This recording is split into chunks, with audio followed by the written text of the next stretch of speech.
Good evening, everyone. This is our fourth webinar from the Pioneers of the Three Principles. Tonight we have the incomparable Mavis Karn. We are very proud to have you here. Thank you. And we have, read and seen and heard a lot about you already, so I will not do too much introducing you. I think you've been introduced by the net at least. We're very proud to have you here tonight. As far as I understand, Mavis is going to start with a short introduction and then the room is open for asking questions. So start collecting your own questions, if you please. Well, hello, everybody. It's wonderful to be here. Thank you so much for inviting me. Let's see, who am I? I have been at the really heavy duty work of passing on the best information I ever got in my life for about 45 years now. So I'm kind of getting the hang of it.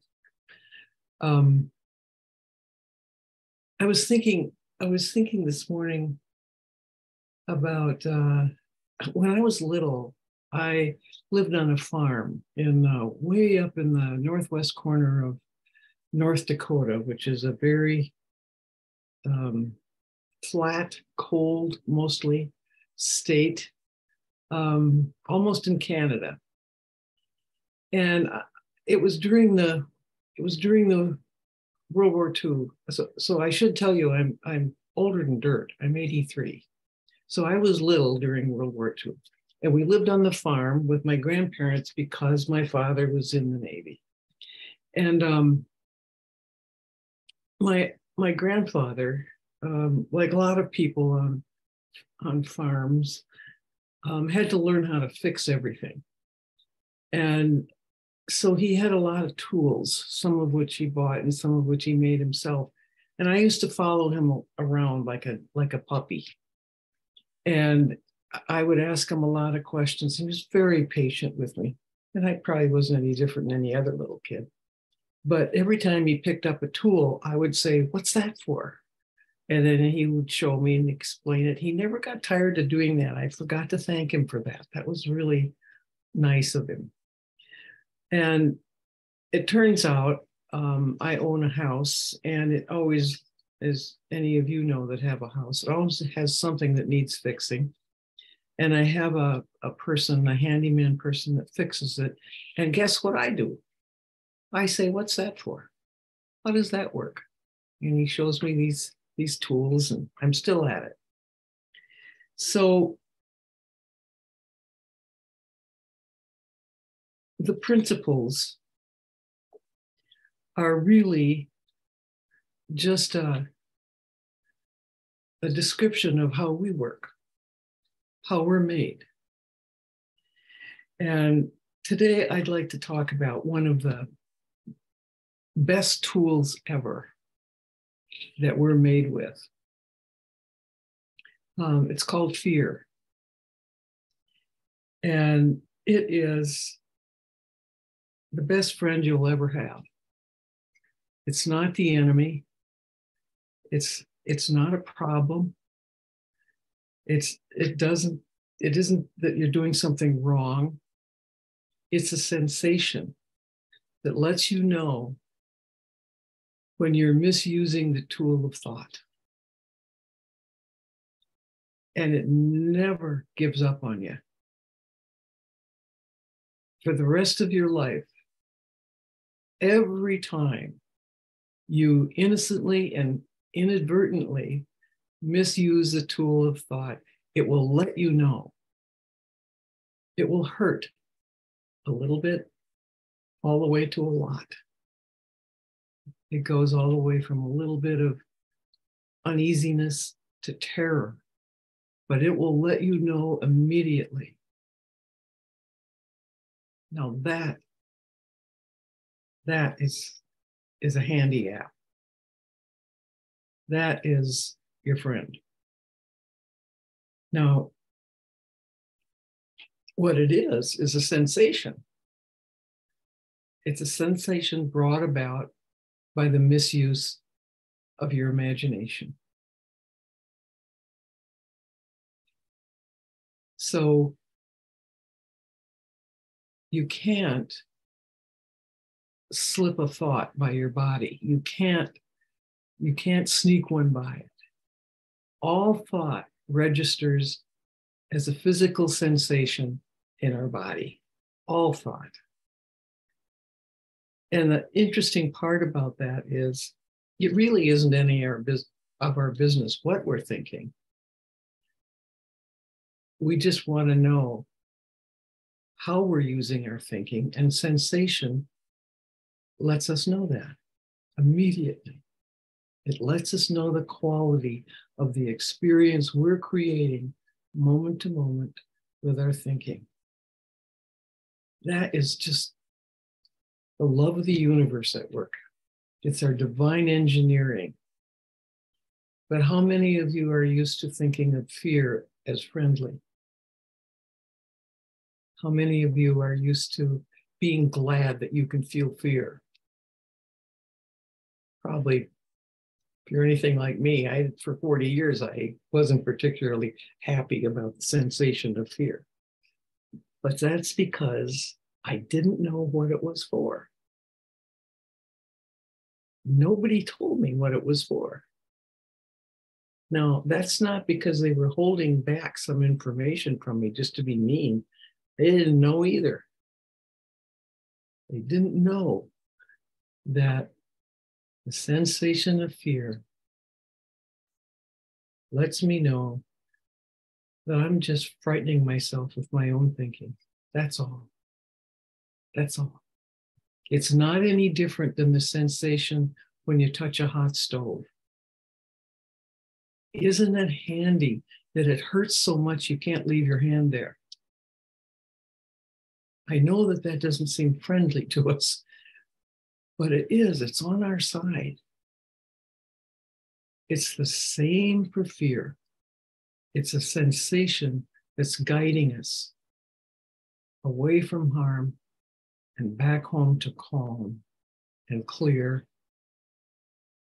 and the feeling of well-being and safety and love and kindness and generosity and compassion and inspiration.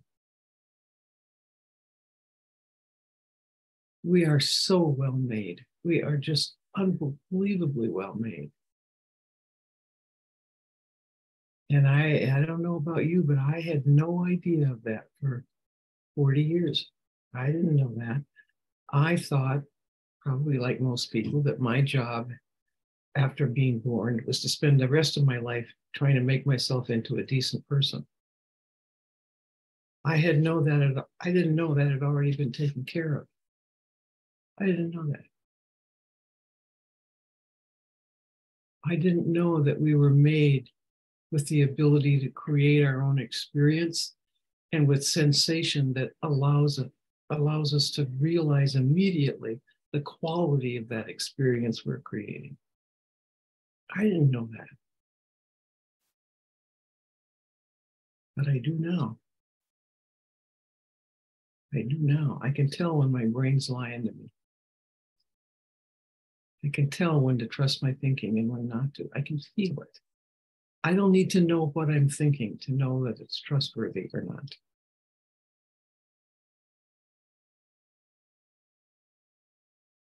That is unbelievably helpful.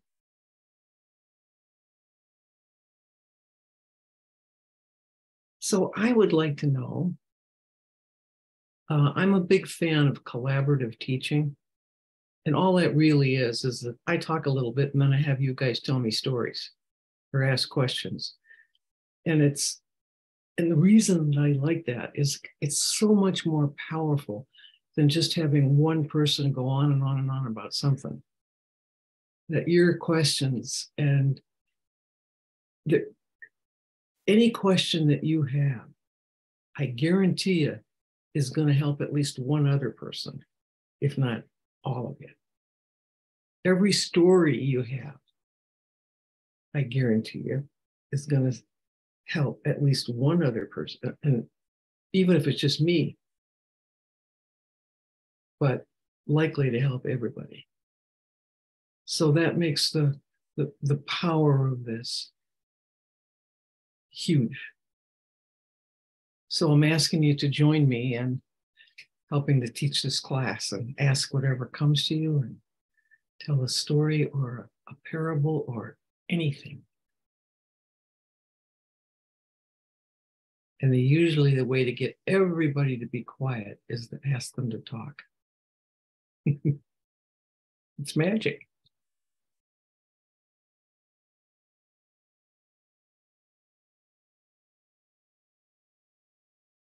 You wouldn't believe how long I can wait.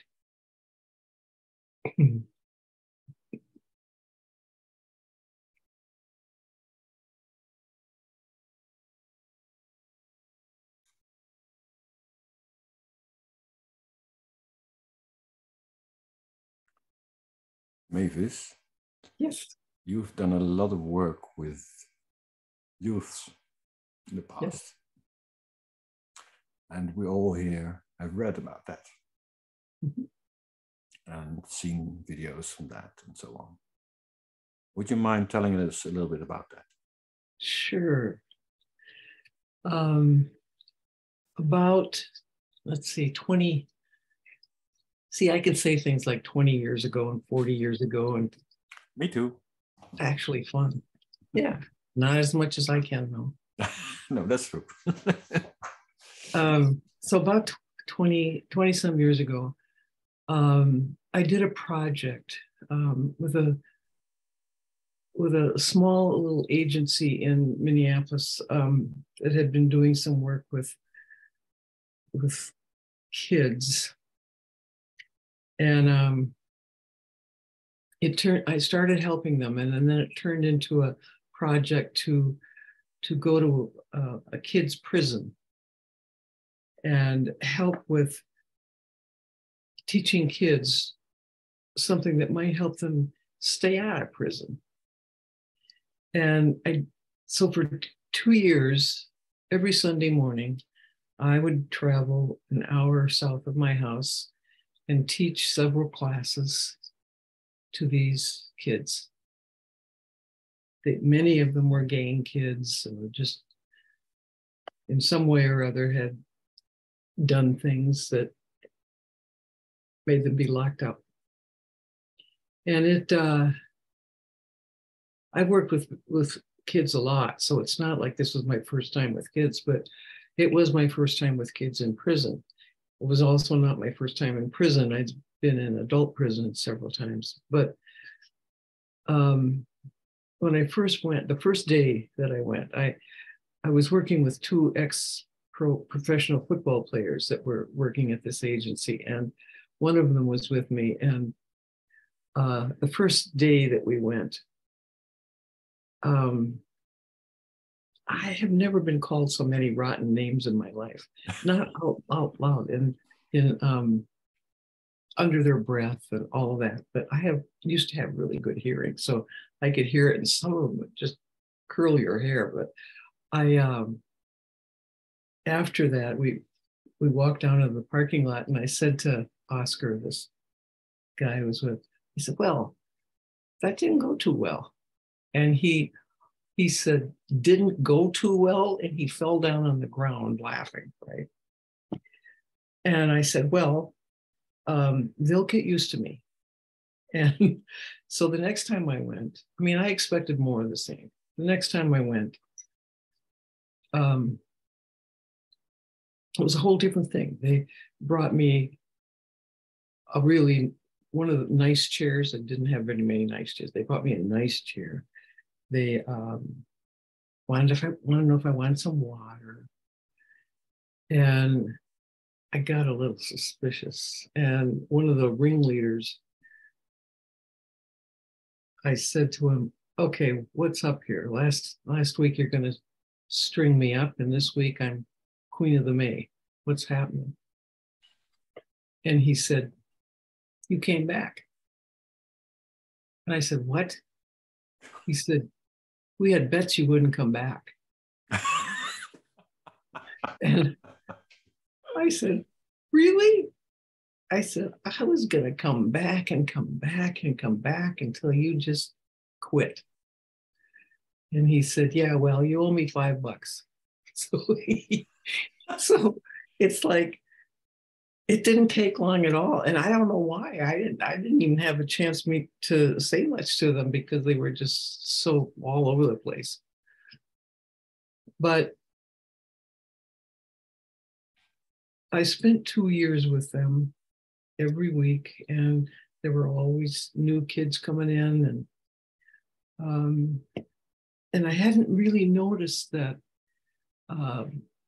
the kids that had been in the class for a while were kind of taking care of the behavior things that would happen when new kids would come in. New kids would come in and they'd kind of want to show everybody who's boss and all that. But apparently some of the older kids would take that guy aside and say, no, we don't do that here. And I didn't notice that, but the guy that was with me did. One day, there was a new kid that came from a place in Chicago called Cabrini Green. And that was notorious at the time for all the drugs and violence that went on in it. And I asked him to introduce himself, and he said that he was from Cabrini Green, and he'd been on his own since he was 10. And he came home one day when he was about 10, and his mother and his siblings were gone. The apartment was cleaned out. They were gone. He had no idea where they were, and he still didn't. He was now 17. But he just slept a few times here and a few times there, and somehow took care of himself, but he kept ending up in prison. And the way he explained the whole thing was that he understood why he got left behind, because he was a bad kid. He'd been breaking windows and stealing things. And as far as he was concerned, his mother left him because he was a bad kid. And I was going to say something about that, but the kid next to me said, can I talk? I said, sure. So he said to the kid, Robbie, your mama didn't leave you because you was no bad kid. She left you because she really didn't know how to be no good mama.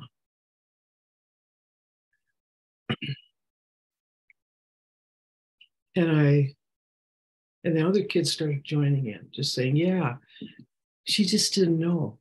You're not no bad kid. You just don't know how to be a good kid. You're not a bad kid. And they all, I didn't say anything. They all told them what they knew, that just because we do bad things doesn't mean we're bad. And Robbie kind of didn't know what to say. He's never heard anything like that. And he didn't hear it from me. He heard it from the kids. And that just kept happening. It's where I learned about collaborative teaching. It's like, they just helped me. I wasn't alone in this. They just helped me telling their stories and helping the new kids. And it wasn't that they always behaved well. Sometimes I just wanted to smack them right upside the head, but no, I didn't. But they would calm down. They would be rowdy, and they calmed down in session. And we had part of the program was that they would also come and spend some time with me once they got on parole. And one of the last groups of the kids that I saw when they got out, this kind of started the same way. I was going to start the class. There were about, 15 or 20 of them in the class. And I was going to start, and a kid next to me said, gee, they called me OG. And I thought that was old grandmother. I had no idea. until somebody told me that it meant original gangster. Me. Anyway, he said, can I talk? And I said, yeah. So he started around the group and he started pointing to each kid and he named them, and then he named the gang they were affiliated with, if they were. And I knew their names, but I didn't know what gang, I didn't care what gang they belonged to. It didn't matter to me. But he went around and the kids nodded, and I was wondering where he was going with this. And he got around to the last one and he said, it used to be that you were all my enemies, but now I have love for all of them. Now, this is a bunch of teenage boys, and I was waiting for them to start getting giggly and make fun of all that. They didn't do it. They started talking about what would happen if everybody knew what they knew now. They said there wouldn't be any wars. Nobody would rape women. All little babies would get taken care of. And they went on and on about what it would be like if everybody knew what they knew about how well they're made and who they really are.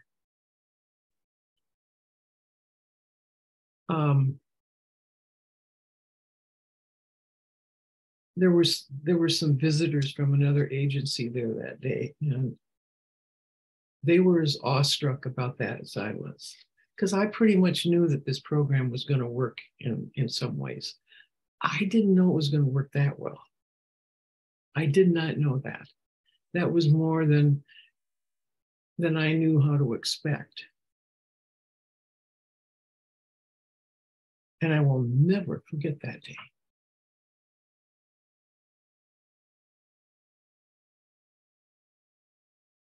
And all it was kids learning about how to use the tool of their divine engineering. That's it. They didn't have to have a better past. It didn't matter what skin color. There was an unimaginable number of kinds of pigment in that room. Asian, Native American, African American, and all kinds of mixes and blends, and doesn't matter. Pigment has nothing to do with it. Now, I only did that for 2 years, and I don't really know what happened to all of them, although they used to stop by and so kind of walk into my office in the middle of, if I was free, they knew I'd take them to lunch. So that had something to do with it. But they taught me a lot about, don't ever look at somebody and try to figure out what's wrong with them, because there isn't anything wrong with them. Nothing.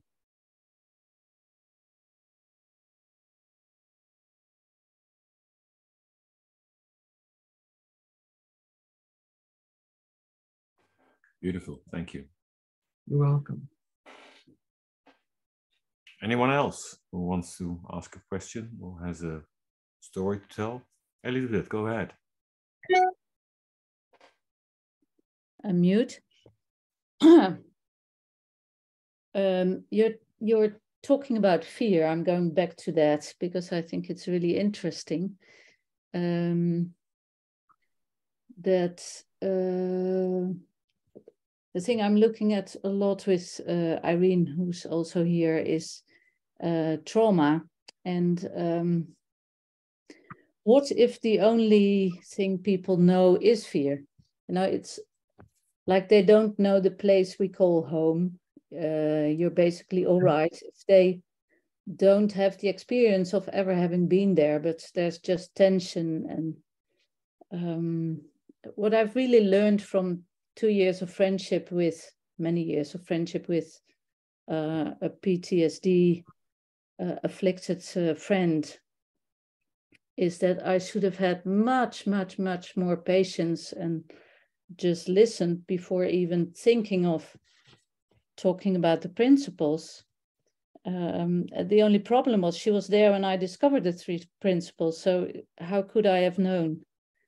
Yeah, exactly. But that's in a way the story of me and my friendship. But the question is still lingering. What can you do with people that are so tense, so in their bodies? And do you have any experience with that? Oh, tons. Tons. I can say that about pretty much everything because I'm so old. But you said one thing though. You said you wished you would have had more patience, and that all you could do was listen. You don't want to underestimate the power of simply listening. Mm. Simply listening, not listening to analyze or figure out or diagnose or anything. Just listen. Or preach. Until you can feel what's in their heart. There's some videos available on how to go about that if you are interested. But I just wanted to mention that because that's powerful.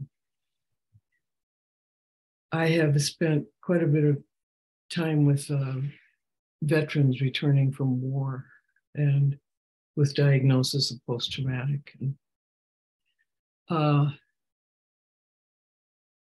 you imagine what it might feel like for one of them to consider the possibility that a memory can't hurt us without our permission? That memory is stored thought. By itself, it has no power. We can leave it stored, we can retell it, or we can relive it. But a memory doesn't decide that for us. We do. And if we don't know that, it can look like our memories have power over how we feel. So imagine maybe a young man back from a war that is afraid to go to sleep because his nightmares are so horrible. But he isn't that fond of being awake either, because he has this continual feeling of being in danger, constantly in danger. And it would be understandable to think of, because of some of the things that have happened to them and to their friends, that would be an exception to the rule, that what they're experiencing isn't their thinking. It would be understandable if we thought that that was an exception. On the other hand, there are no exceptions. We are always experiencing our thinking. We are not experiencing what happened. We're not experiencing the future. We're not experiencing what's going on outside of us. We are experiencing the meaning we're making right now. Always. So the more we listen, and if they're interested, show them that all of their feelings, all of their emotions are on their side. All of their emotions have their back. All of their emotions are letting them know how it feels to think the way they're thinking right now, and that all of it is optional. Now that's a big bite. But there's something, see, it's the truth. And there's something about the truth that has a way of resonating inside of us, that we can feel it. We might not know that that's what it is. But in your work, how many times have you ever said something and have somebody say, oh, that makes sense? The truth always makes sense. It's the more we know about how we're made, the more we notice the feeling we're in, the more we live like that, the easier it is to pass it on because we're modeling it. We're the example.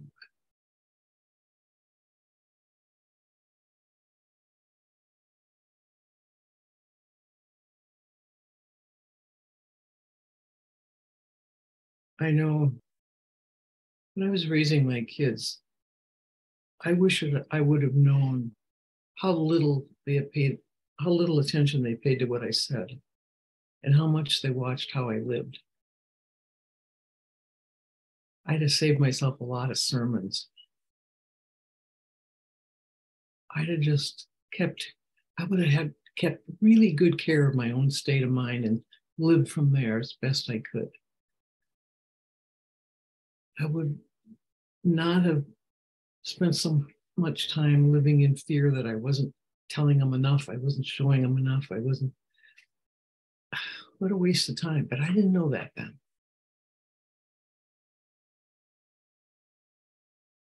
The more we know about our own state of mind,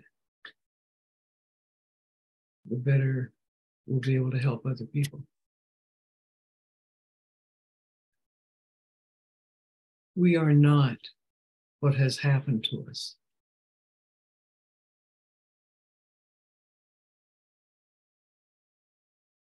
We are way beyond that.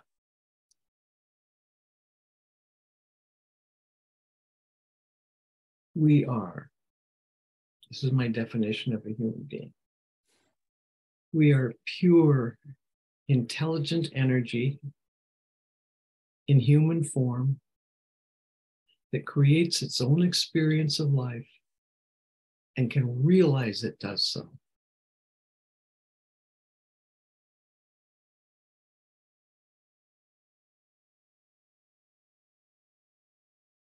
That's a big deal. That's all we need to know.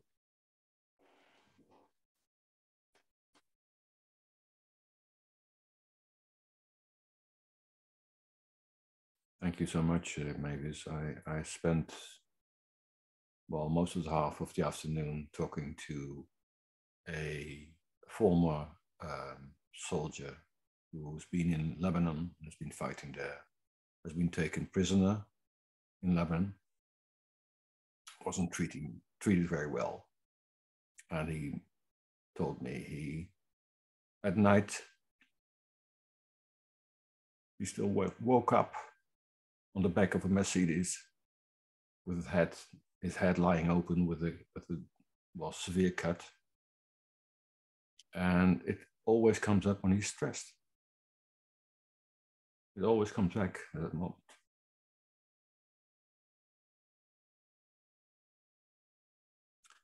And I couldn't do much more than just listen. Don't underestimate that. I know. It's powerful. It's the single most powerful thing you can do for a fellow human being. Yeah. Yeah, at the end of the conversation, he said, well, you've had your fair share today. It's a long time since I spilled so much out. Isn't that something? But then I see all these people who have had similar or even worse experiences. And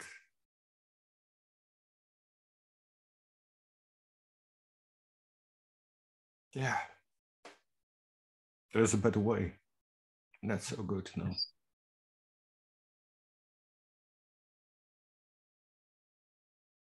So thank you. You're most welcome. And just a little sentence he said, fear is your friend. That's true. Yeah. Can't you just imagine you telling it to somebody and going, yeah, right. Yeah. But if you could just ask them to just, you don't have to believe it. Just consider the possibility while I explain to you why I think that's true. Yeah. It's like all sensation. It's like we couldn't walk if we didn't have sensation, because we wouldn't know how to use our feet and our legs, because sensation is teaching us all the time whether our foot hit the ground and whether it's slippery, and it's we couldn't walk. We couldn't do much of anything without sensation, because it's always there to guide us. It's like, can you all make a fist? Yes. Just really tight. It's really tight. Now, what can you do with your fist when it's like that? No, not much. You can turn it a bit. Punch yourself or other people or pound on something, or you can just walk around like that. But at some point, it starts to hurt. And most of what you do with it causes some sort of discomfort, if not outright pain. But it's your hand, you can do it. What can you do with your hand when it's open? Anything. You dress yourself and feed yourself and pet dogs and scratch itches and play instruments and even learn a language.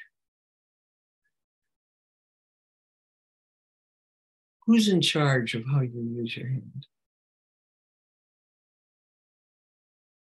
You, right? Same with this. And sensation lets you know how you're using it. Your hand doesn't go off and get in trouble without your permission. Neither does this. It's that simple.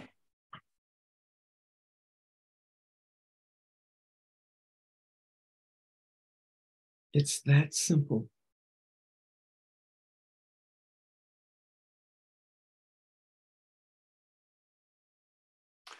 I saw a similar type of an explanation.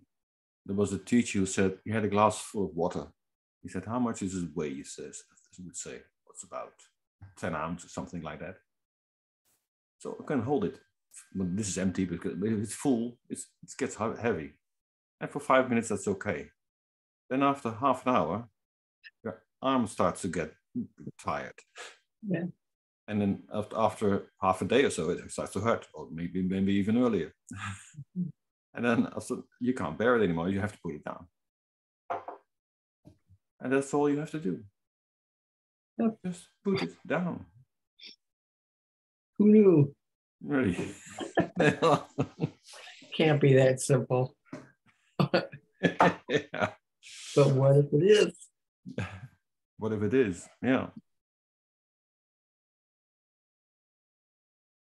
And that's what we do with all our thoughts.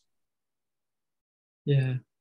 Well, we just didn't realize how much help there is just from being who we are and how we're made. We just didn't realize we have so much help. It's unbelievable how much is already built into us that we keep looking for on the outside. Like well-being, like peace of mind.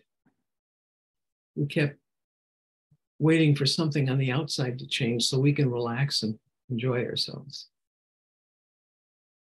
We keep waiting for somebody to show up that just loves us unconditionally,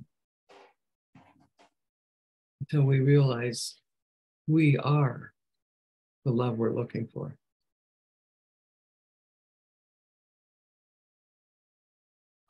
It's built into us. Azul? I wanted to share a story around how feelings are our friends. So a few weeks ago, I noticed I was feeling very nervous. And I realized I was retelling myself stories about my past and traumatic experiences. But I was feeling really nervous, and I was feeling shakiness, and I was like feeling a lot of fear. Then I remember feelings are a friend. So I just sit with it. I lay down in my bed and I allowed myself to just feel the feelings without adding the story, without retelling, just feeling it. What happened after a few minutes was that the sensation started to diminish and diminish and dissolve. And then I found a sense of calmness I have never experienced before. I felt like a baby, in the hugs of somebody, such a level of warmness that I was never able to feel before. And then that's when I really saw how fear, how every feeling can be our friend and it's on our side. And I was kind of pushing it away instead of receiving the gift that was in there. I have a little girl here. She's hiding, but sorry for the distraction. Beautiful. Thank you. My pleasure.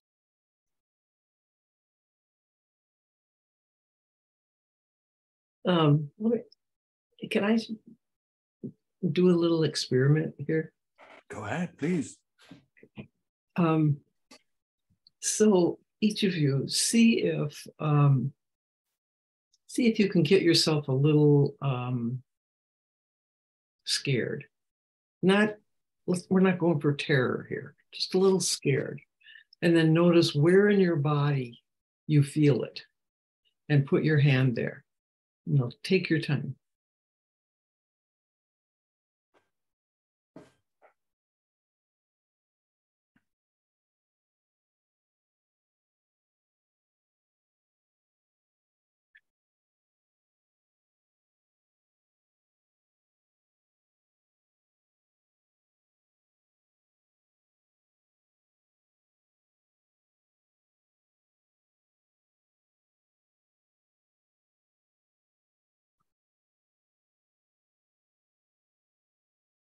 Now, if you found the sensation, put your attention on that sensation, not your thinking now. Just take your attention on that sensation like it's saying, come on, follow me.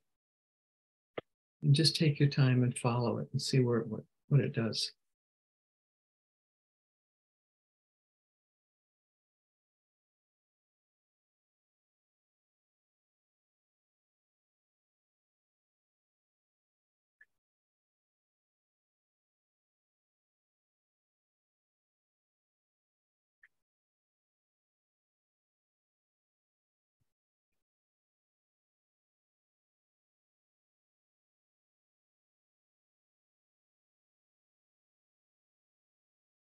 What happens?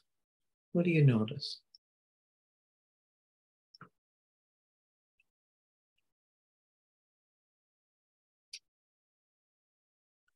Go ahead and unmute yourself.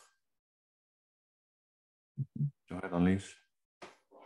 I was going to say it dissipates, and it made me yawn.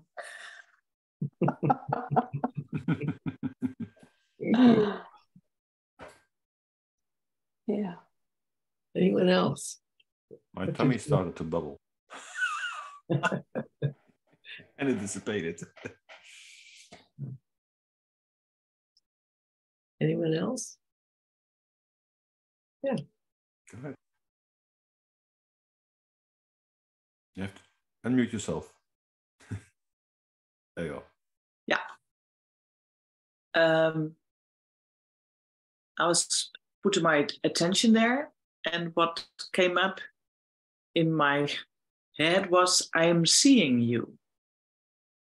It's like, and I'm seeing you is, you can, that happens when you are listening to someone. It's like, I'm seeing you. And with this sensation of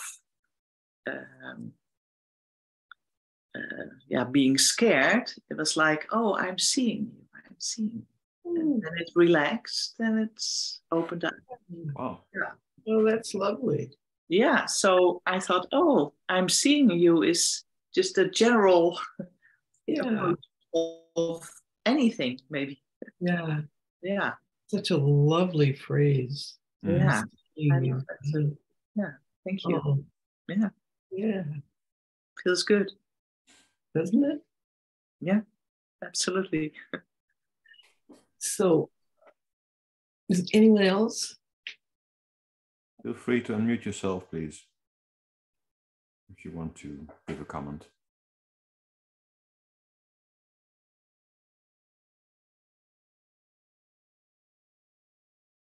Okay. Well, the physics behind that is that you used the tool of thought to create some fear. You felt it in your body. You followed it, and it dissipated. The physics behind that is when you put your attention on that sensation, you had to take it off the thinking that produced the sensation. So it dissipated. That's all it wanted. Who invented that? And we're made that way. Whoa. I would like to retry my first 40 years using that. It's probably not going to happen, but you know, you never know. Consider the impossible. But isn't that wonderful? Let me show you another thing. So you're all looking at the screen right now, or whatever you're looking at. Look at a different place. Now, with intention, you just change the aperture in the lens of your eye. Did you know you could do that? But you do it all the time. Just with intention. There's not like this control panel up here that you have to turn a knob so that you can focus on something. You did it just with intention.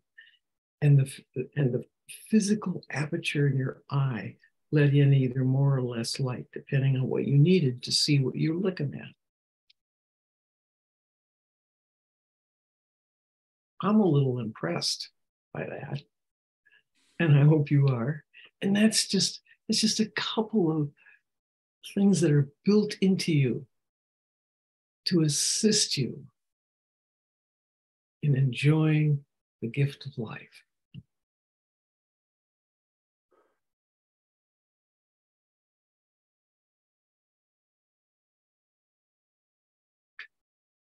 That's beautiful. Thank you. There's so much to be grateful for. Oh, yeah. Not only is it beautiful, it actually happens to be true, which is helpful, I think. That's true. That's true. Yeah. It's not just a better thought than some other thoughts. It's the truth of how we're made. Mm. And we're made that way even if we don't believe it. Yeah. That's the thing about truth. It doesn't care if you believe it or not. It just is. Yeah. What I often tell my clients, say, you see, there is no point in paying attention to your non-helping thoughts. Because a non-helping thought... Oh, go away. Stupid. A non-helping thought will always make you feel awful. You'll try to solve it, so you'll spend a lot of time with it. You'll spend a lot of energy with it. And afterwards, you'll feel sorry about yourself. Why did I spend so much time on it? So this makes no sense to do that, because if you have a helping thought, Yeah. It'll make you feel great. It'll be gone before you know it. That's the sad part of it. It'll give you energy, and you'll be proud of yourself. So what's the point of really holding on to non-helping thoughts? There's no point.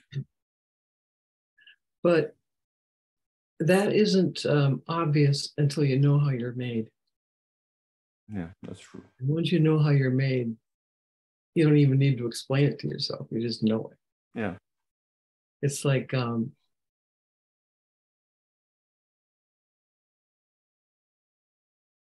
there's a book coming out that's going to explain all this. That's published by Michael Neill and his Genius Catalyst Press. We've seen it, yeah. And it's I've already looked for it. it's having a hard time being born because of COVID and some other things, but it's coming. Anyway, it just explains how everything is taken care of. That we don't need to fix ourselves. We're not broken. We just need to get acquainted with our own engineering. It's like I remember my granddaughter when she was about 15. She was going to be getting her driver's license in a few months, and we were driving around, and my car at the time was a little red sports car, and it had all kinds of doodads on it. And I told her when she got her license, she could drive it. And I said, the only thing is it doesn't have a cup holder. I don't know why it doesn't have a cup holder. It has all kinds of other stuff, and it doesn't have a cup holder. And I had misplaced the owner's manual, so I didn't even know how to find out anything about it. But she looked at the dashboard and she went like that. And out came a cup holder. I had driven around in that car for a year. I didn't know that was there. That's how I feel about learning how I'm made. I did not know. And it was right under my nose, was there all the time. That's why it's so difficult to find this. That's right. Because we're shopping at the wrong store. Yeah. We're looking for peace of mind and understanding and clarity up here. It's not there. That's like going to a grocery store to try and buy shoes. Most grocery stores don't carry it. You can go there every day and you're not going to be able to buy shoes. Up here is stored thought, and it's awesome. It's the brain is just the most amazing thing. But it doesn't supply you with peace of mind and common sense. That's at a deep, deep level built into your very existence. But it can be known and felt. So it's never particularly helpful to know what you're thinking, but it's always helpful to know how you're feeling, because that tells you the quality of the thinking you're doing.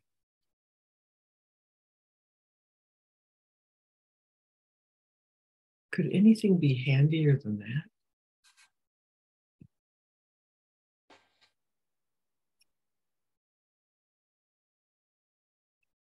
Amazing.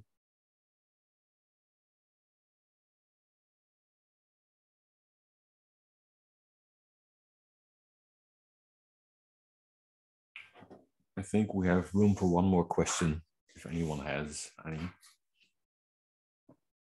remark or story.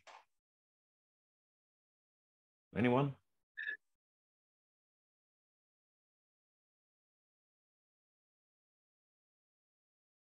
You're a quiet bunch. Can I ask something? Yes, of course. Mavis, when I hear you talking and you say, it sounds like every, if you will, negative emotion or sensation is, it sounds like, not that it's wrong because it's helpful, but it sounds, the way you talk about it, that it's always a misuse of your thinking. And I think, oh, sometimes I'm not sure if it's a misuse. Is every negative sensation necessarily a misuse? It's tell me in an instance where you think it's doesn't work that way. Well, not so long ago, I was talking to Lynn, and she was saying that sometimes when you have a negative sensation, if you will, that it could be also your wisdom telling you to get out of the situation, for example. Mm-hmm. Mm-hmm. So it's like I have often in times in my life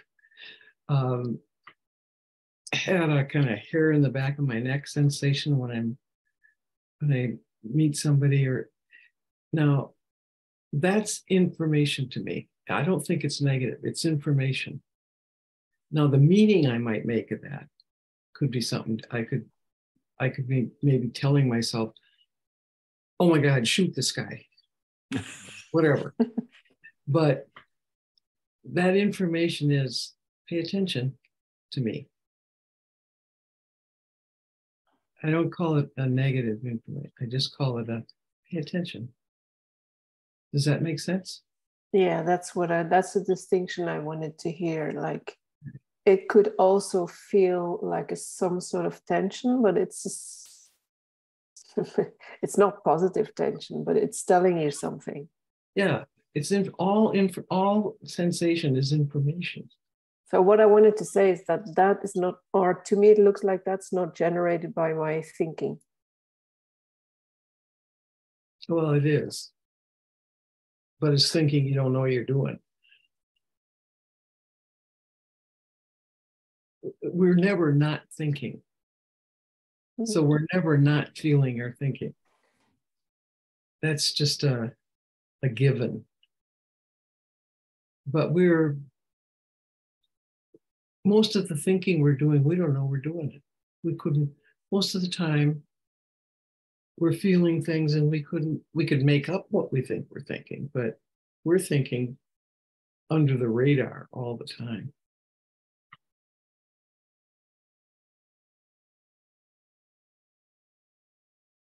And the better we get at noticing how we feel, the more we pay attention to that instead of what we're thinking.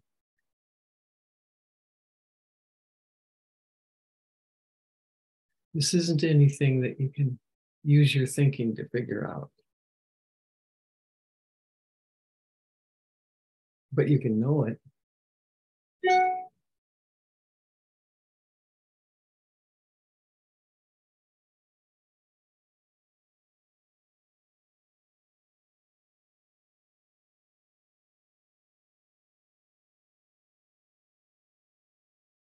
A lot of people have, including what used to be true of me, that kind of a habit of dread, kind of feeling pretty much constantly on high alert for danger, like worrying about what's going to happen. And it's such a habit. People wouldn't even tell you that they have it, but they can feel it, and their body certainly knows they have it.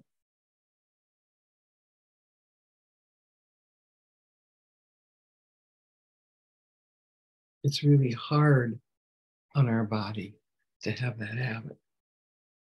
It interferes with healing.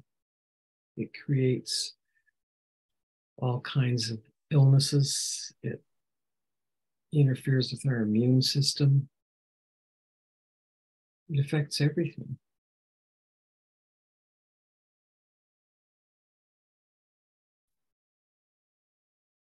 But it's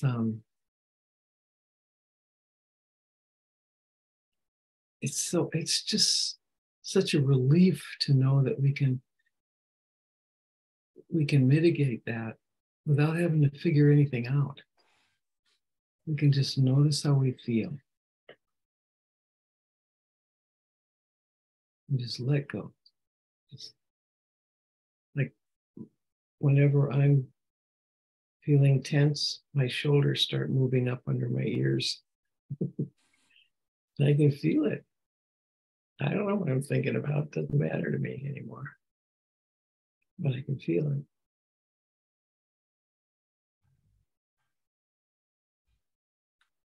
Can I ask one last question for today? Sure. I've been playing with the thought that feeling is kind of thought. Pardon feeling me? is a kind of thought. They are so interconnected, feeling and thought. Yeah, they're one thing. That I always say feeling and thought are the same, different sides of the same coin. Yeah. And I don't know whether that's true, but oh, it is. Feeling and thought is a psychological event. Yeah. Thing. You can't have one without the other. And I keep on getting the idea, and I don't know where I got it, but I get the idea that a feeling is a different type of thought. It's really the same. Yeah. Huh. Well, thank you. You're welcome. Can I just take a minute to read you something about the brain? Yeah, go ahead. It's a thing I found the other day that is just the most amazing paragraph. How can a 3-pound mass of jelly that you can hold in your palm imagine angels, contemplate the meaning of infinity, and even question its own place in the cosmos? Especially awe-inspiring is the fact that any single brain, including yours, is made up of atoms that were forged in the hearts of countless far-flung stars billions of years ago. These atoms now form a conglomerate, your brain, that can not only ponder the very stars that gave it birth, but can also think about its own ability to think and wonder about its own ability to wonder. This is an Indian neuroscientist. Yeah, wow, it's a scientist that wrote that. Yes. Have you heard of Anil Seth? I think he's Arnold. Have you heard of Anil Seth? He's a professor at the Sussex University in UK, and he's studying consciousness or awareness. He's making a study of that. And the funny thing is, we create our experience from the inside out. That's what he says in his theory. Amazing. Yeah, and that's so good. I use it all the time in my coaching. Yeah, it's amazing because he says, well, I can show you. We create this understanding because we get this analog information inside, and then we compare it with what we have in our brain, and then we say, oh, this is what it is. Yes. But the problem is, that's only memory. Your brain has only memory, nothing else. So it always compares to the memory. Yeah. And it doesn't have any other source. Yeah. So it's always old information. Yeah. And that's silly. But isn't it amazing that we can have a thought come to us that didn't originate in the brain? Yeah. It comes to the brain. Where'd that come from?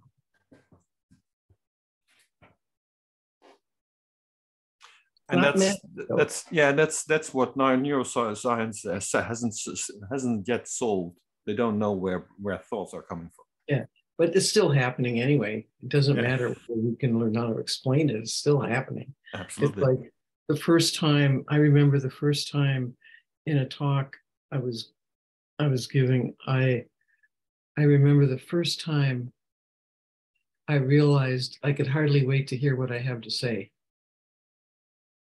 because I didn't know what I was going to say, but I knew it was going to come to me, and I was really interested in finding out what it was. And then I started thinking about that afterwards and think, what was that? And now it's commonplace. It happens all the time. I have no idea what I'm going to say next. I don't have to. I just need to know that what I need will come to me in the right time, in the right form, in the right place. And it's none of my business what that's going to be. And that's, everybody's made that way. I didn't get picked out to be made differently than anybody else. Everybody has the possibility of seeing what they need to see at any given moment. They have a thought they've never had before. And that is just magnificent ordinariness, as Michael Neill says. Magnificent ordinariness. Ordinariness, yeah, wonderful. Okay, there you go. It's good to see you guys. Thank you so much, Mavis. Thank you so much for being with us tonight. Thank you, Azul, for the help. And don't forget to look in the chats, because there's a few links there for the new book. Sorry, Michael has his hand raised. Okay, applause. We'll stop the recording soon. Then we'll subtitle it in English and later on also in Dutch. We'll send a copy to you if you want to. Great. So you can use it anywhere you like. Well, hopefully we'll soon see each other soon again. Thank you all for being here tonight. Thank you very much. Thank you, Mavis. Thank you, Mavis. Thank you. Thank you. Bye. Bye-bye. Bye-bye.